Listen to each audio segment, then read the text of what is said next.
Assalamualaikum, untuk yang masih terjaga malam ini. Yang lagi nyetir, tolong jangan menutup mata. Yang lagi sendirian di kamar, kalau lemari bunyi sendiri, jangan salahkan saya. Karena cerita ini bukan tentang hantu yang berdiri di pojokan. Ini tentang sesuatu yang lebih berbahaya. Tentang hati yang kosong. Dan tentang tawaran yang datang saat iman sedang lelah. Kejadian ini katanya pernah terjadi di jalur lama Banjarwangi, Sumberjati. Jalan antar kota kecil di Jawa Tengah yang membelah hutan jati tua bernama Hutan Kertamaya. Kalau siang biasa saja. Tapi kalau malam, lampu kendaraan dari jauh terlihat seperti kunang-kunang tersesat. Sinyal hilang timbul. Radio sering mendesis seperti ada yang mencoba bicara dari frekuensi kosong.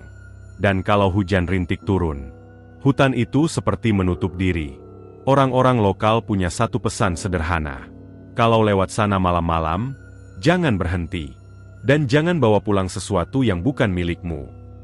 Namanya Raka Pradana, usia hampir 40, sopir truk logistik. Belum menikah. Bukan karena tak pernah mencoba. 3 tahun lalu ia hampir menikah. Undangan sudah dicetak. Tanggal sudah dipilih. Tapi seminggu sebelum akad, calon istrinya membatalkan. Bukan karena orang ketiga.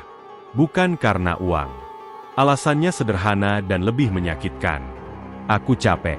Kak, kamu terlalu pendiam. Aku seperti hidup sendirian walau ada kamu. Sejak itu Raka bekerja lebih keras. Pulang lebih larut, jarang tertawa. Temannya, Dimas, sering bercanda. Kak, nanti nikahnya sama setir truk ya? Raka cuma tersenyum tipis. Bukan karena lucu. Tapi karena sudah kebal. Sore itu sebelum berangkat, bosnya, Pak Jatmiko, sempat mengingatkan. Muatan aman, kamu aman. Jangan cari jalan pintas. Jangan lewat Kertamaya malam-malam. Raka mengangguk, tapi takdir sering datang dari hal sederhana. Jalan utama macet karena perbaikan. Google Maps menunjukkan rute alternatif.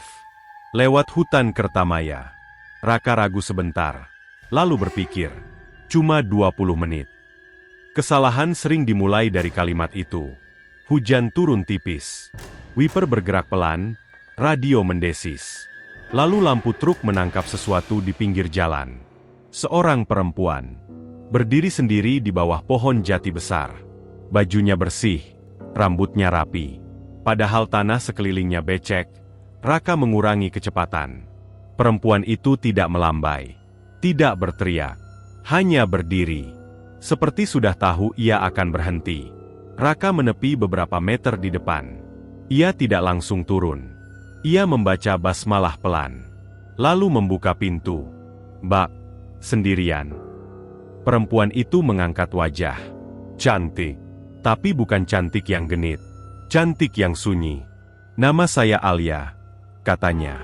Suaranya terlalu tenang untuk orang yang tersesat. Alia tidak langsung naik. Ia berkata pelan. Saya cuma ingin keluar dari hutan ini. Raka membuka pintu penumpang. Naik. Saya antar sampai tempat terang. Ia tidak mengunci pintu.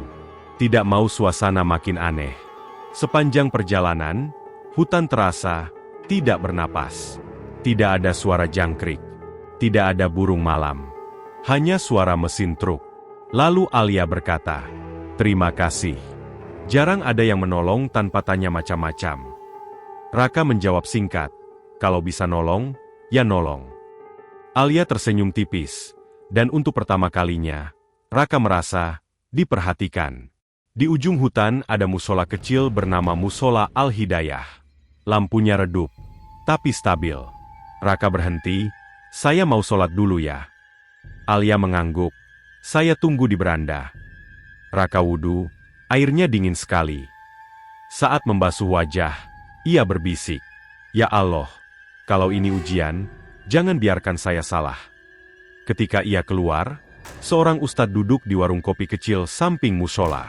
Namanya Ustadz Salman. Orang kampung menyebutnya alim tapi tidak menghakimi. Raka duduk. Ustadz, saya ketemu perempuan di hutan. Ustadz Salman menatapnya lama. Sendirian? Raka menjawab, ya Ustadz. Lalu Ustadz tersenyum tipis. Menolong itu baik. Tapi jangan biarkan hati ikut berhenti. Kalimat itu menggantung. Raka kembali ke truk. Alia masih duduk rapi. Tiba-tiba ia berkata, "Mas Raka, saya bukan manusia." Raka diam. "Lalu apa?" "Saya jin. Muslim." Tidak ada petir. Tidak ada angin kencang. Justru itu yang membuatnya lebih menyeramkan. Karena kedengarannya masuk akal. Tiba-tiba, tuk, tuk, tuk, dari bak truk. Bukan keras, tapi teratur. Raka menoleh ke spion. Kosong. Alia berbisik, ada yang mengikuti. Siapa? Mereka tidak suka manusia menolong tanpa takut. Ketukan berubah jadi gesekan.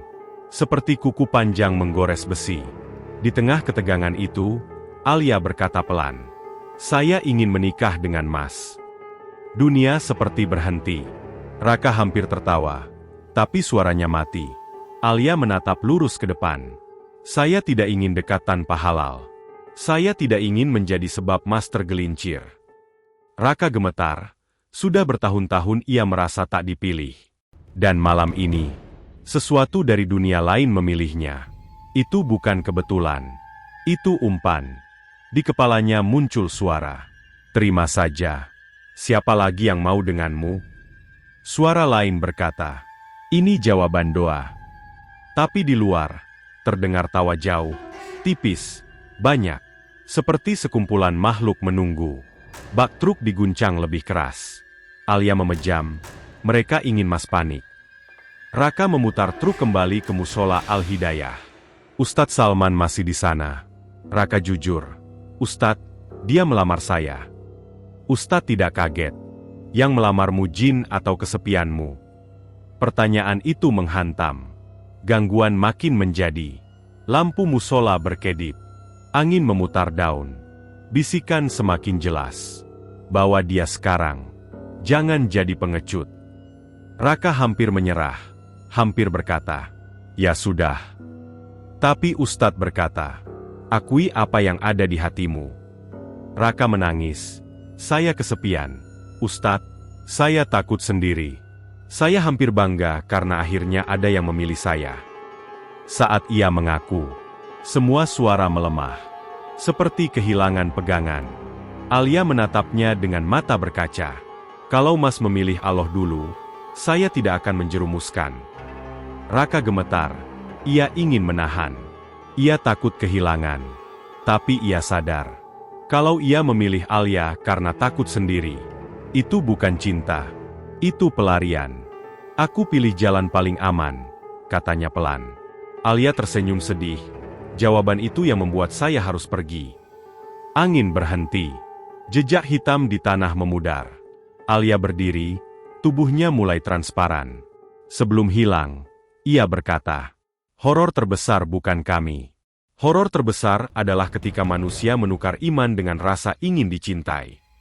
Lalu ia hilang. Tidak berubah jadi asap. Tidak meledak jadi cahaya. Hanya, tidak ada lagi. Raka pulang, tidak menceritakan ke siapapun. Dimas bertanya, "Kak, kenapa wajahmu kayak orang habis mimpi buruk?" Raka hanya menjawab, "Karena aku hampir kehilangan diriku sendiri." Beberapa minggu kemudian, ia kembali melewati Kertamaya.